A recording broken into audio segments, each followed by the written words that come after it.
Today, I would like to share with you the signs and experiences you may have on this journey of the awakening, or what is also referred to as the ascension process.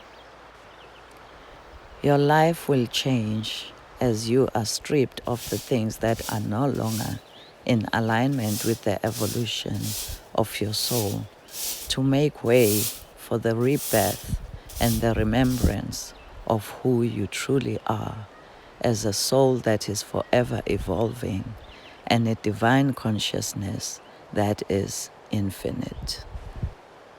Anything and everything that is pulling you down, stalling your spiritual progress, or slowing down your awakening process will be moved out of the way.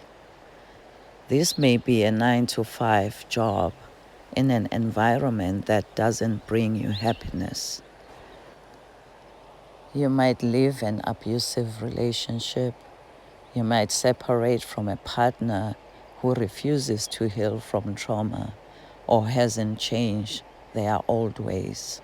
But all this is happening for you to create an opportunity for you to do the things you've always wanted to do, the things that serve your purpose. As the wheels fall off, the veil starts to lift. You begin to see through the cracks.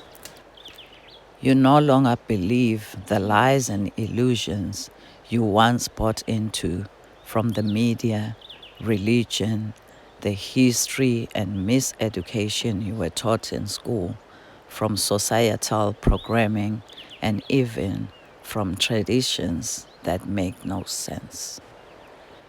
You may even be rejected by society, by your friends and family, but this is how you break generational curses, heal ancestral wounds, and also break free from the matrix. You lose the world to gain your soul. Your Kundalini awakens. The serpent that had been laying dormant at the base of your spine rises and sends shivers or energy up your spine to your crown. Your chakras activate and align, and you begin to see things with your spiritual eye. You meet people who are divinely guided to you at the right place and at the right time. They might even deliver a message that you needed to hear, or have a gift for you that you really needed. You realize that we live in a magical and mystical planet. You answer your calling. You work with your ancestors, nature spirits, spirit guides, ascended masters, angels, and the elements. You honor the Great Spirit and acknowledge its presence or essence in all creation. You trust your intuition and the guidance you receive from your higher self and your divine entourage. You find a book or a podcast that has answers to the questions that you had. You might change the foods you eat, the music you listen to, the programs you watch, the thoughts you entertain, because those things are no longer a vibrational match to who you are becoming. If you didn't do yoga and meditation before, you might find yourself learning to do that. You also spend more time in solitude. You may be drawn to energy healing, sound healing, and medicinal plants. You get drawn to spiritual teachings, the so-called lost knowledge, which was never lost really, but was hidden from the masses so that we would look outside of ourselves instead of going inward. When the student is ready, the teacher appears. I learned a lot from Dolores Cannon, Edgar Casey, Neville Goddard, Rudolf Steiner, Louise Hay, Alan Watts, and Carl Jung, just to name a few. Some of the knowledge that fascinated me and still does came from the Emerald Tablets of Thoth, the autobiography of a yogi, the Book of Enoch, the Lost Book of Enki, the Law of One, the Epic of Gilgamesh, and the book You Can Heal Your Life by Louise Hay.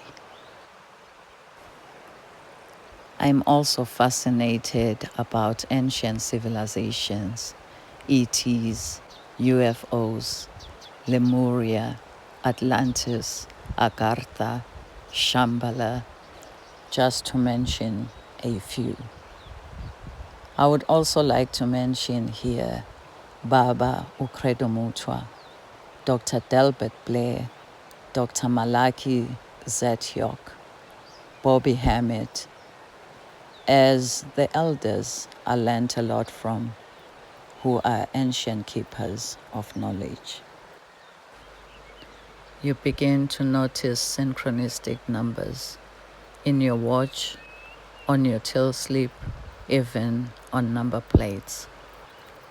Sometimes you will see your birthday numbers or the birthday numbers of those that you love. When I notice my birthday numbers, I usually take time to bless myself and to speak life into my life.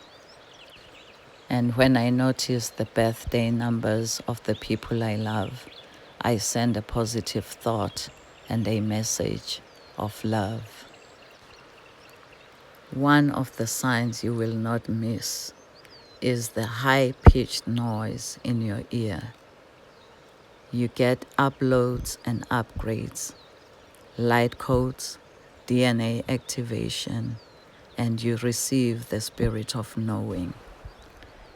Having mentioned some of the signs you may experience during the process of self-realization, it is through the death of an ego that you will awaken. Because when we still abuse our power, put others down, disrespect ourselves and others, then these signs serve no purpose.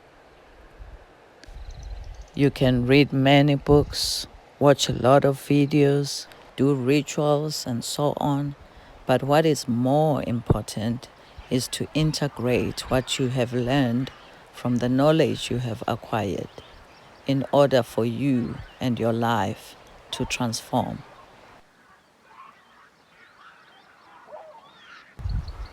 You are the book you need to learn and invest on. The awakening is a journey, not a destination. Just when you think you've figured things out, another lesson comes, and you realize that there's more to work on and improve than the page you are on.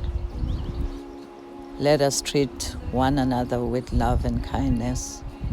Let us have empathy and compassion, because when you know better, you should do better.